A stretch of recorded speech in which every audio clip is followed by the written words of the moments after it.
Good morning, it's Air Talk. I'm Larry Mantle. Great to have you with us. Coming up a little bit later on the program, Saudi Arabia and its connection to ISIS. But first, some Muslim women who wear the traditional headscarf known as a hijab have been on edge since the recent mass shootings in San Bernardino. One of the two shooters, Tashfeen Malik, wore a hijab. There have been reports of headscarf-wearing Muslims being targets of everything from dirty looks to physical threats. I'd like to hear from Muslim Air Talk listeners today. Do you or your wife or girlfriend wear a headscarf? Why or why not? If you wore one before and you stopped recently, did you find that people looked at you differently or now treat you differently as a result of the change? If you're a Muslim woman who's rarely worn a headscarf, have you felt pressured by other Muslims to cover? I'm interested in looking at all possible sides of this issue, covering or not covering, pressure on either side to do so or not. We're at 866-893-KPECC, 866-893-5722, or the Air Talk page, kpecc.org. Again, the request going out to those of you that are Muslim listening to Air Talk, if you're a woman who covers who doesn't cover, or a man who has a woman in your life who covers or doesn't cover, what are the reasons behind that, one way or the other? Joining me to talk about the issue is Hala Arafa, who is a retired journalist, broadcaster for the Voice of America, and author of a recent op-ed piece titled as Muslim Women, We Actually Ask You Not to Wear the Hijab in the Name of Interfaith. Hala, thank you for being with us. Thank you, Larry. First of all, why do you argue against Muslim women covering? Well, it is out of my own experience and Asra's own experience as well. We grew up in a modern, progressive society where this covering up of a scarf or a veil was unheard of. As a matter of fact, in the 60s and 70s, if somebody had suggested this, they'll be laughed off. It was so outrageous and so unthinkable until the early 80s when the invasion of the Saudi thought. It's very strict interpretation of certain things done in a certain way, but they're free to believe whatever they want to believe. We did not subscribe to this idea that just invaded our societies and completely transformed it. Well, you argue that really it begins with the premise that women somehow need to be protected and that men have to be protected from their impulses towards women, and that this puts a burden on women to play that role. Right. This is what they say. They say it is our choice because we need to be protected, and they're free to say whatever they like. But from my own point of view and from my own understanding of my religion, it's the equality between men and women is much more important. The respect of the society for the woman to be walking around and living freely and just being treated as a member of society without any restrictions or imposition on what she wears, what she does. Yeah. All right. Hala Arafa with us, who is an editor and broadcaster at Voice of America, and with Asra Nomani, co-wrote an op-ed piece in the Washington Post asking those who, in a show of solidarity with some Muslim women, have chosen to wear hijab as a means of showing that religious solidarity, saying, please don't do it, because Hala and Asra don't see it quite the same way. Also with us is Hosai Mojadidi, who is an Irvine-based Muslim blogger and activist. She recently wrote a post that provides safety tips for Muslim women who wear the hijab. Thank you very much, Hosai, for being with us. We appreciate it. Thank you so much, Larry. I'm so happy to be here. So first of all, do you see this as just a matter of personal choice, or do you think theologically it's clear one way or the other that a woman should cover or not? Well, Larry, I mean, as is well documented, and as you mentioned, there has been a significant rise in anti-Islamic rhetoric and Islamophobia in this country post 9/11. And unfortunately, Muslim women who wear the hijab or the headscarf are often the most vulnerable targets. And I personally know several women who have had verbal or physical, who've been attacked in the past few weeks. So I think the focus about hijab, given the current climate, should not be to debate its legitimacy in the Islamic framework, as Ms. Nomani and Ms. Arafa's article attempted to do, but rather because why? First of all, they're not scholars, and we have our own. But they cited scholars. Yes, but there's also a rich legacy and history of Islamic, academia, and that already has addressed these issues. So I think for them to attempt to, to bring this issue at this time it's out of place. We need to be focusing on empowering Muslim women, especially because so many do feel threatened out there. And it's divisive to take the argument away from the focus, which is how can we protect Muslim women in this current climate and give them the freedom to be able to assert themselves as Americans, and enjoy the freedoms to practice their faith openly and to protect them. And I think this article is just taking the discussion away from what's really pertinent right now. And I mean, like I said, I know personally. I think we just lost our connection with Hosai Mojadidi. We'll try to get her back because she's based in Irvine. We're at 866-893-KPCC or the AirTalk page, kpcc.org. Hala Arafa, just a quick response and then we'll go to listener calls. What we had expressed in the article are our own beliefs. We are entitled to these beliefs, and it does. I'm sorry that they are. The hijabi people are facing any kind of discrimination, but at the same time, they are attacking us with the same fervor that they are experiencing. I would think that they will be the most sensitive ones to the freedom of belief and not call us leeches, unscrupulous, low, bigots, Islamophobes. Yeah, and Hosei's not calling you that. You quote people who make those kinds of extreme claims and derogatory comments against women who don't cover. But what Hosei's point is that the timing for this is bad. When Muslim women who cover are targets of attacks, this isn't the time to be raising the feminist perspective about the hijab as being anti-women. No, the reason we wrote the whole article is that we feel they have hijacked Islam, and they are speaking for Islam. What we want, the media and the universities and the schools that have been invaded with this idea of hijab, is to understand that there are other people thinking differently, having a different experience. Okay. And not to immediately go to this group that believes in strict Islam and make them the representative of the whole religion. All right, let's take a listener call. This is from Batul in the city of Orange. You're on Air Talk. Yeah, hi. I really like your speaker's comment about Islam was being hijacked. I was wearing a hijab since I was 7 years old, and I think I called before too. Last year, I just made the decision to take it off because of just terrorists really giving Islam a bad name. Every time I went into a conversation with somebody when a mass shooting happened, I always felt the need to defend Islam and Muslims and say, like, hey, we're not like that. I'm actually part of a Muslim group that's a minority, and we're targeted by ISIS too. And it got to a point where I just got really burnt out from saying the same thing over and over again.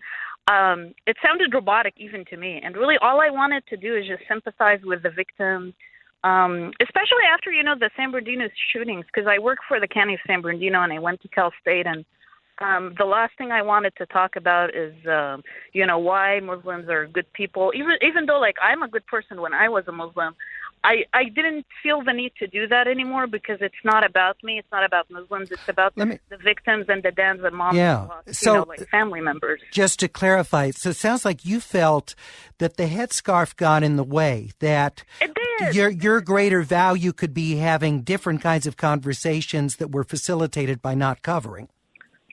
Yes, because, at the end of the day, I really didn't wake up every morning and remind myself I was a Muslim. It wasn't about that. And yes, I wanted to have a deeper conversation about how to help the victims. And, I wanted to, do a fundraiser and self-help at work to, raise money. That's what I wanted to talk about. Yeah. I didn't want to defend Islam anymore. Now, have you left the faith? Have you stopped practicing Islam?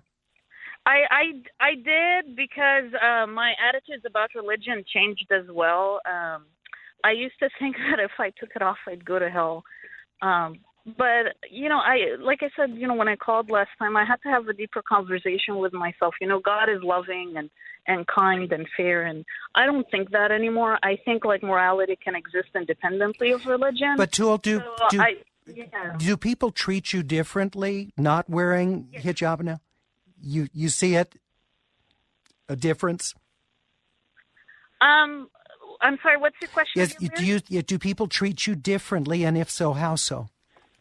Well, yes, because I blend into society. I mean, I have brown hair and olive tone skin, and I just look like everybody else now. I don't have to. I don't get dirty looks when I go to Target or grocery stores anymore because I did my share of trying to be defending Islam and proving that I was a good person. I came here 3 months right before September 11, and I got flipped off. I got the dirty looks, and my life is a lot easier now. It's my honest opinion. My life is a lot easier. And sometimes I wake up and how people who have an amputated leg have phantom leg pain. I still feel I'm missing something. But then I remember that I was in so much pain when I was a Muslim. That limb was causing me so much pain, and I don't feel that pain anymore. But Tul, thank you. Appreciate it. Since 7, wore a hijab, and now at 30 decided to stop wearing it. Let's hear from Lucia, who has the opposite perspective because she is a convert to Islam. Lucia in North Hollywood, you're on Air Talk. Hello. Hi. So what's your experience? Do you cover now? I do cover, and I cover... and it's a form of modesty for me, and I respect and don't have an off opinion about a Muslim sister who chooses not to cover. And each person, I believe, is going to be judged in their own, on their own and independently. So I can't judge another person for saying I don't want to cover. It is my personal choice to cover. Just like the niqab, which is the face cover that people wear, is a personal choice, and that is what Islam says, and that is what the scholars have said in the past, is that the face cover is a choice. And as a matter of fact, when we as Muslim women go to Mecca on Hajj, we're not allowed to cover our face when you're there on your Hajj trip. Lucia, let me ask you about whether you feel pressure one way or the other. After you converted to Islam, did you feel pressure to cover? Do you feel pressure not to cover now? Or do you feel like you haven't gotten hassled one way or the other? I don't feel any pressure from anyone because I feel that I have my own empowerment and I have my own choice at my disposal and in my hands. What I do get from people, and as I mentioned to the gentleman, is I am a nurse and I'm a professional, and I actually do home visits. And the response that I get from most of my patients that I see and the people that I see and I have my interactions with on a daily basis are grateful for what I do for them. And I'm here to help people and to help those who are sick and frail.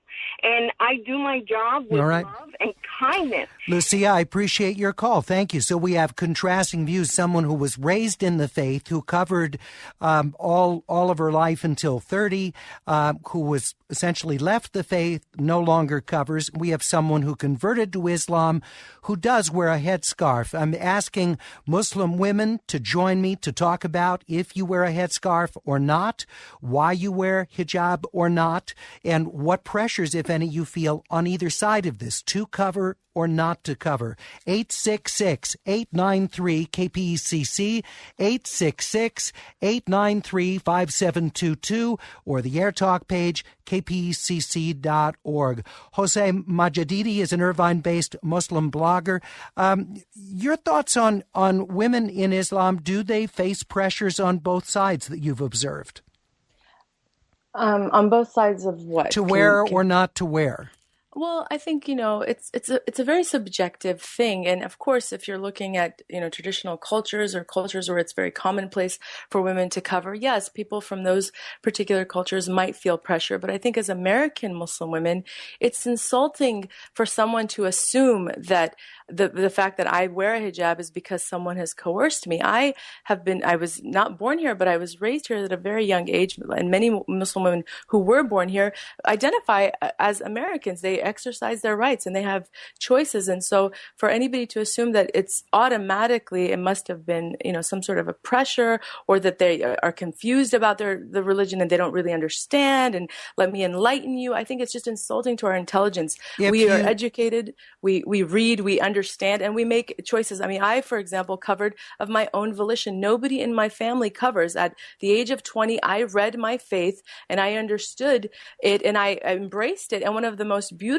verses of the Quran that really spoke to me, which is, I think, very relevant in this conversation, is God says in the Quran, "Let there be no compulsion in religion." So the idea that, again, anybody is forced it's a subjective thing, and I can't speak let for me ask anybody in your else's experience. I'm just in your experience. So with your friends who cover, people in your Muslim peer group, if you were to stop covering, you think they'd be fine with that? You wouldn't be criticized or have any negative feedback? No, of course not. There would definitely be compassion, because they would want to know, was there some harm to me? Was there, what led that? So there might be concern, but there definitely wouldn't be any type of alienation. And not to say that doesn't happen. I agree that there's a lot of ignorance on both sides, and there are people out there who do judge unfairly those who don't wear hijab or who choose to take it off. And I don't agree with that at all. So I think it's, again, a very personal, spiritual issue, and people really should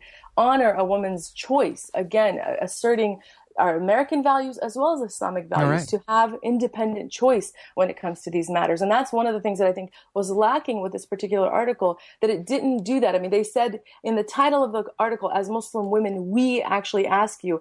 As one reader I read said, it should have been "as two Muslim women," because it's their perspective, and they really don't have a place to tell other women what to do, Muslim and non-Muslim women, to cover or not to cover. If those women choose to cover for whatever reason, whether it's because of their faith or in solidarity with women who are being oppressed and who are really facing a lot of backlash, I think that's an individual choice that should be honored and respected, and nobody should tell them to do it or not to do it. But if you have a group of people that believe that it's essentially sexist, that it disempowers women to cover, you think they shouldn't feel free to say that? No, they can say that, but again, time and place for everything. Right now, I feel that this whole issue of what Muslim women are going through has been hijacked because of an article that really is about pushing an agenda and pushing an ideology. And I don't think it's just not the right time for it. Hello, Rafa. And I respect their opinions. Okay. Hello, Rafa. You want to respond to that? Yes. She wants me to time my expression of my own opinion, of my own ideas and ideology about my Islam for her. I say she can believe in whatever she wants to believe in. She can practice Islam in whatever way. But we want other people to know that there are different groups in the Islamic religion that do not believe in the headscarves. So when they talk about, they have become the poster children of Islam. Immediately when you say Islam, everybody thinks of the headscarf. This is not, and I repeat, not the norm of Islam. We have many groups, and this is only one conservative, strict group that came out of Saudi Arabia in the 1980s. So when you deal with them on that basis, not on the basis that they are the representative of Islam. Let me take two more listener comments here. Sandina in Irvine, you're on Air Talk. What's your experience on covering? I have a very positive experience of covering. My father is Syrian and my mother is American. She's a convert. And when I first wanted to put the scarf on, my dad actually told me not to. He was afraid, of what would happen as being, an American Muslim girl. And he wasn't, against it. He just didn't feel it was right for me. And I decided to put it on myself when I was 15. I got to a point in my life where I felt like I wanted to represent Islam in a good way. And, who am I to say I'm a good person? But I hope I am, and I believe that I am. And I felt like I just wanted to show people that, yes, I'm Muslim. I'm no different than you. So you're kind of an ambassador of your faith in covering. And have you faced much of what your father was concerned about? I'm proud to say I have not. The only time that anything has ever happened to me was right after September 11th, and that's understandable. A lot of people didn't understand what Islam was, and it was being shown as terrorism, and a lot of people generalize, and, I can do that too, so I can understand, why people would react that way. And I just felt like that, I'm going to put the scarf on, and I want to show people that this wasn't what Islam is. And, a lot of people come up to me and ask me questions about wearing the scarf and, what Islam is in general. And I feel happy that people are interested and they want to learn what it really is about. Sandina, I appreciate it. Thanks very much for sharing that. Let's see, we have Maham in San Bernardino says, I wear hijab. A lot of people are scared, particularly in San Bernardino where she is. Says it's a scary time to wear it, but we need to show support for women who wear hijab. And Mehdi in Beverly Hills says he was born and raised in Islam. He said there is pressure within the religion itself and Islamic countries for women to be covered. You can share your comments on the Air Talk page, kpcc.org. And my thanks to Hala Arafa, who co-wrote with Azra Nomani a piece for the Washington Post titled As Muslim Women, We Ask You Not to Wear the Hijab in the Name of Interfaith.